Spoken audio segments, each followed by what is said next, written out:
อยสิ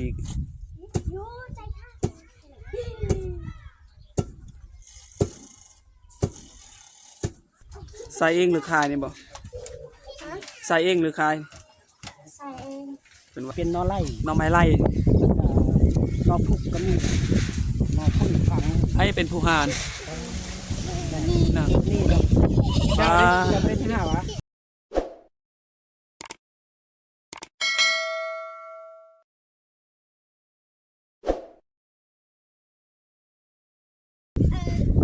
นี่ก็คือหมู่บ้านปลาลอยเนาะพี่น้องเนาะในเขตชนบทห่างไกลจากเมืองประมาณ25 ลักหรือว่า27-28นี่แหละตอนนี้เราก็สิพาพ่อแม่พี่น้องละชมวิถีชีวิตชนบทเนาะ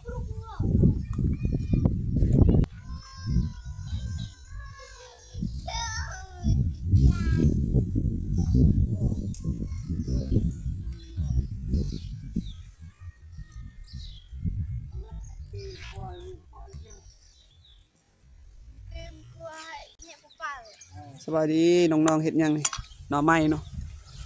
หน่อไม้เลี้ยบังนอไล่หน่อไม้เนาะอันนี้เป็นนอไล่หน่อไม้ไล่นอพุกก็มีนอพุ่งฝังให้เป็นผู้หานนี่จะเป็นที่หน้าวะหน่อยหากินบ่มีแนวหากินนอกก็หาหน่อไม้นี่เนาะนี่ชีวิตชนบทน้องเพิ่นก็หาแล้วเพิ่นปอกเอาดีปอกไปนี่ก็คือหมู่บ้านปลาลอยในเขตชนบทนี้เขาเจ้าก็ปลูกมันคือกัน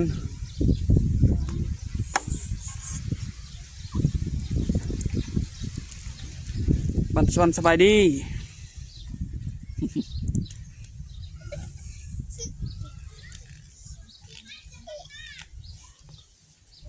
ย้อยได้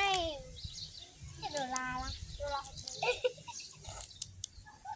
คุณจะได้ปลื้มเลยให้ยุกเชื่อหมดเลยคอยนี้แต่ยุคตตานเฮาทิ้งแล้วแต่สงครามทำไมสงครามเฮาเขาเรียกคือกันคนก็เฮ็ดเวียกเขาทหารคือกันบ่ทหารเนาะ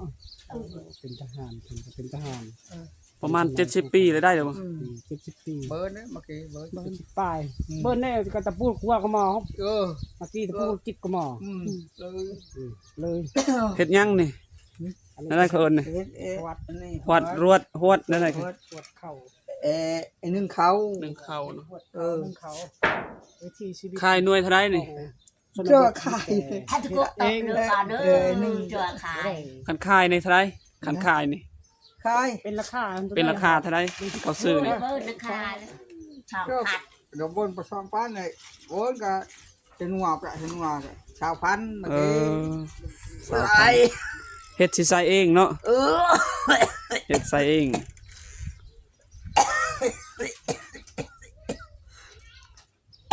เพิ่นก็บ่สบายเนี่ยพี่น้องเอ้ยโอ้ยลูกเอ้ยอยู่จักคนอยู่นี่จักคนอยู่นี่2 คนนี่เมียเขาเมื่อเอาไหมนี่ไงเอาที่กบมันตายแล้วเอาไหมดีแล้วยังมีคนมักอยู่โอ้เอี่ยวเมื่อยไปบ่ได้นี่วิ่นหัวแล้ววิ่นตาบ่ได้แจงนี่ช่องเชียวนี่ลูกให้ตาก็บ่แจงแต่ว่ามันเฮ็ดว่าบ่มีลูกก็บ่ฮู้แนวสิเฮ็ดนี่คนละมีแต่บ่มีเวียกเฮ็ดตัวนี้นะบ่มีเวียกเฮ็ดมีแต่เฮ็ดตัวนี้แหละเฮ็ดไว้เพื่อลูกหลานเพิ่นเป็นคนเฒ่าล่ะก็มันจะอยู่เพื่อนคันตะนี่ล่ะเพื่อเพิ่นบ่เฮ็ดแบบแสดงว่าหมู่บ้านในเขตนี้ส่วนหลายเพิ่นก็เฮ็ดบางคนก็มีแป้นเนาะไม้แป้นเพิ่นเฮ็ดเฮือนบางคนก็บ่มีบางคนก็มีแล้วแต่ความมีของไผมันเนาะ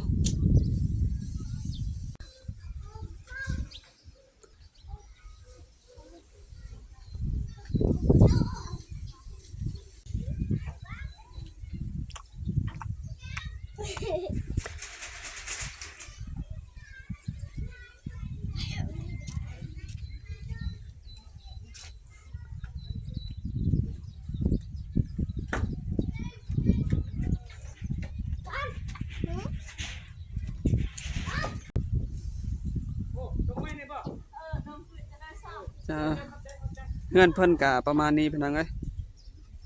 พิถีชีวิตชนบท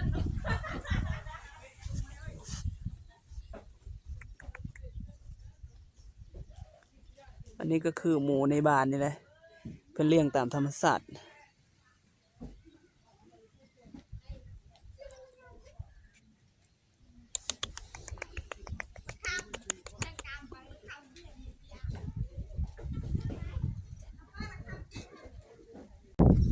อันนี้ก็คือเงินของเพิ่นกะประมาณนี้แหละ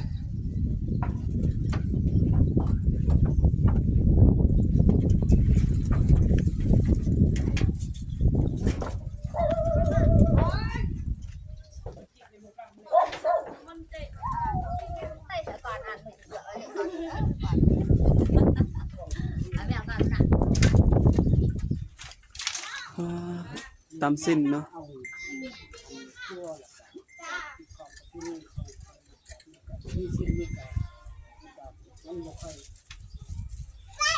มาเบิ่งเพิ่นตามสิ้นพี่น้องเอ้ยขออนุญาตถ่ายเด้อ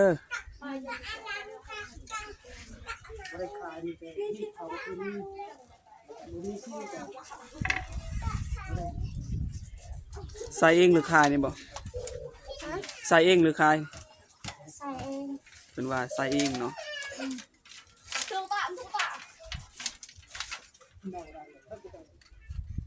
อนนะไปตัดก่อนนะ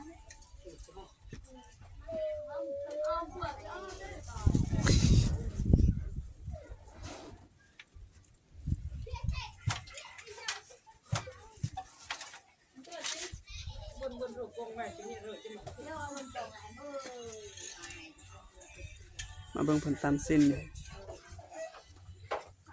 สิ้นมุกสิ้นจกสิ้นมุกนั่นน่ะดอน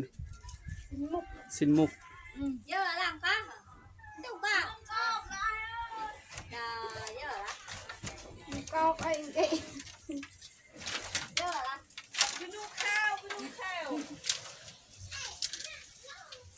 bên nào tao lo lo cứ đừng biết nắng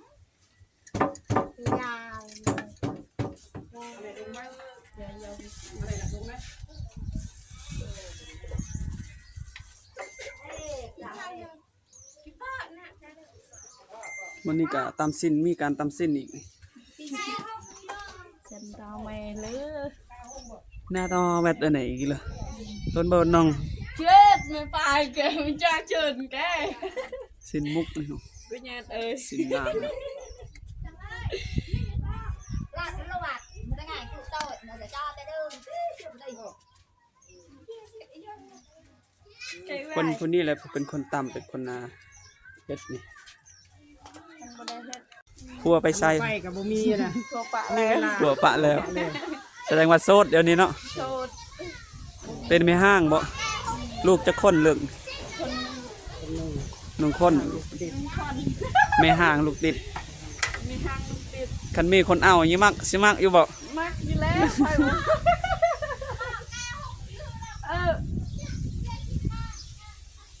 อยู่ใส่ลูกเพิ่น เท่าไหร่สิมัก ลูกเพิ่น อายุ ลูกเอ้ยใช่ เจ้าวะ ผู้น้อยๆหั่น ว่าเศร้าซึ่งอายุ30 นั่นลูกเพิ่นพี่น้องผู้น้อยๆหั่น chi ship cái ao เอาแต่คนเนี่ย 40ก็เอา 10ก็เอา dàn từ bố mi บ่ติข้าวเปลือกบ่เลือกข้าวเจ้า40ก็เอา 10ก็เอามันไว้เลือก bố đây được thầy ก็แปลว่าดูแลดีเนาะน้องเนาะ เรียกว่าฮักกันนะ แต่ว่าเอาเดี๋ยวมันบ่จะอยู่นำกันแสดงว่าเข้ามากับบ่คือเนาะดูแลกันฮักลูกก็ต้องฮักเมียต้องฮักลูกเนาะ แม่น มาเล่นปลูกน้องแม่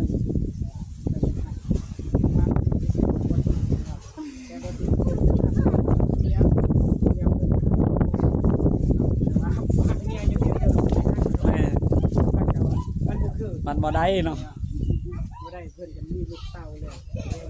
นี่ก็คือส่วนพักของข้าเจ้าเนาะปลูกไว้กับผักกาดแล้วก็ผักบัวผักทุกชนิด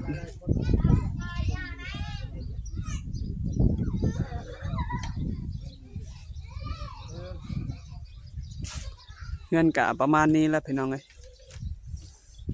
ในเขตชนบทนี้พระเจ้ากับบ่ได้มีอย่างหลายเนาะ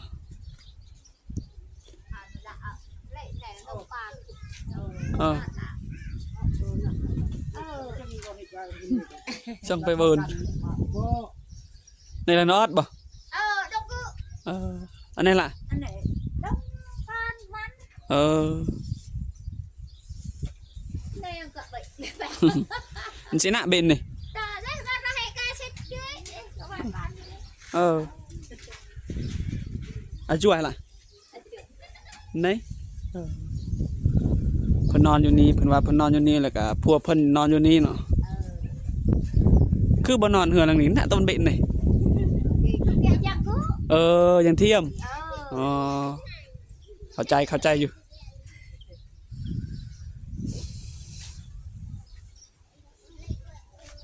เพิ่นบ่ได้นอนเฮือนหลังใหญ่นะเพิ่นเฮ็ดเฮือนทางหากเพิ่นแยกเขาแยกอยู่นี่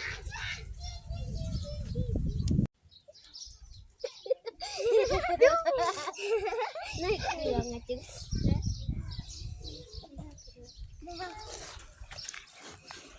หน่อไม้หลังจากปอกเปลือกแล้วใครจะเฮ็ดกินบัดนี้หนาวตาจานนี่แอมบ่ ไอ้ กูชิมมะลิตอนนี้ ที่เนี่ยมึง กูจิ้มมะลิตอนนี้สวัสดีผู้บ่าวน้อย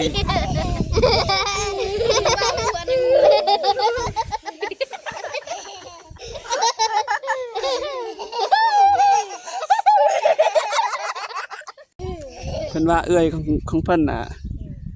เพิ่นว่าค่าดอง30 ล้านเนาะแต่ยังบ่ฮู้คำตอบจากเอื้อยเพิ่นแต่ว่าเพิ่นนี่เพิ่นน่ะบอกก่อน ลดได้บ่30 ล้านเนาะ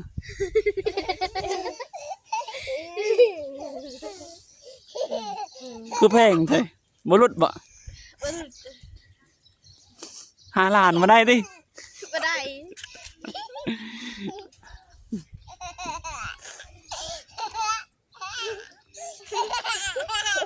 อยู่ใส่เงินเจ้าใส่ลงไหมบ่เลยอันนี้ก็คือเฮือนเพิ่นเนาะพี่น้องเอ้ย ปิดกระเด็นได้จ้า เอาเด้อจ้า จะได้อยากจะได้ปลื้ม ปลายนี่ นี่ชัดพอดลงไปบนดาว ขึ้นตำเข้าพี่น้องเอ้ย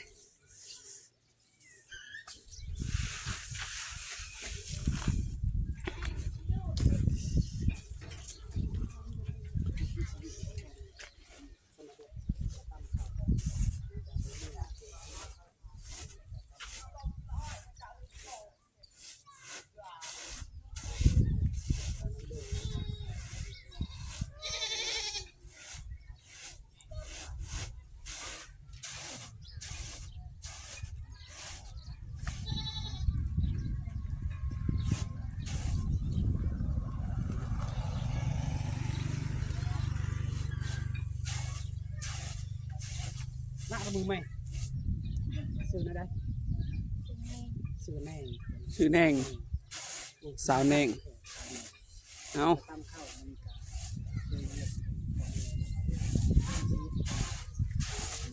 บนบนลวดจูบ่โสด0%มันมีผู้จับจองแล้วนั่ง มีแล้วว่าผู้จับจอง มีอยู่ก็น่าฮักแท้ งามเนาะสาวงามในสวนบท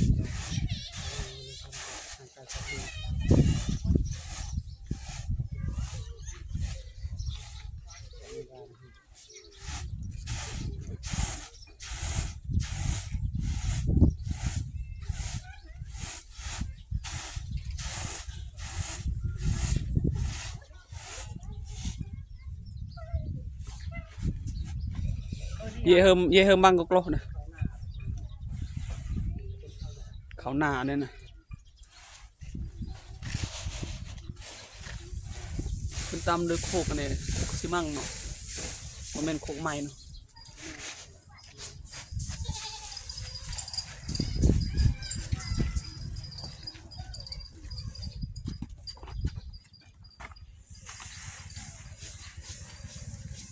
แล้วตะบนกลอน้องบ่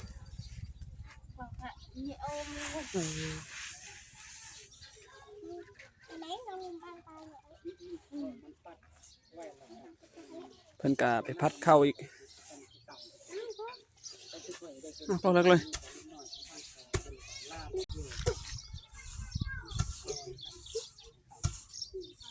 เฮ้ยอันหลัง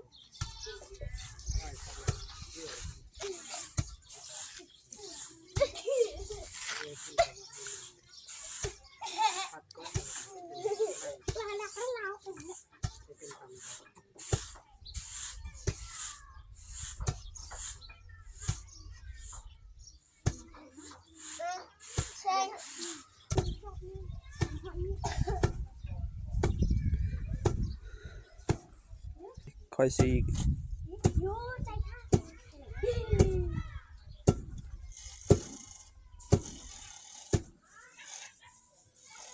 อันนี้แหละ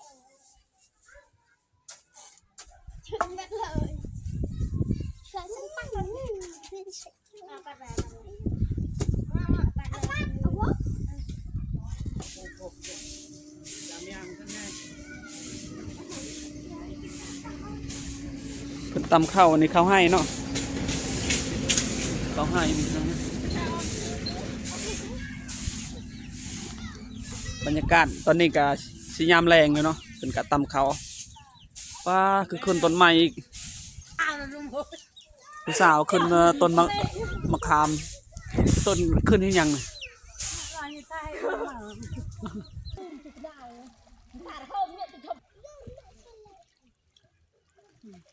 ยิงกระตานคนลูกเลย มันทายเลยก็รู้ เลือกันโอ้ไหนวะไง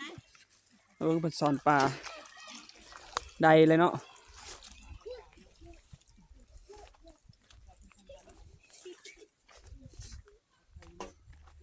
มาเบิ่งเพิ่นสอนปลาพี่น้องเอ้ย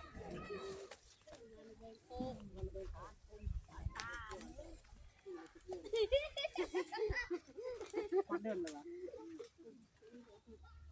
ก็บอกเดือนหนึ่งแบบคนเนาะ ปีหนึ่ง ปีหนึ่งเดือนหนึ่งคนมาแต่ละแดงโขกมันแตกต่างภาษาทุกคนยังงูก็ว่าอะไรก็ว่าอะไรยังไม่ยักลงก็ว่าไม่ยักลงก็ว่าอะไรภาษาอันต้องไปต้องตีไปกัน สำหรับคลิปนี้ก็จบลงเพียงเท่านี้พี่น้องเจอกันคลิปใหม่ฝากกดติดตามด้วยเด้อพี่น้องก่อนจะลาก็ฝากเป็นกำลังใจฝากกดติดตามเด้อพี่น้อง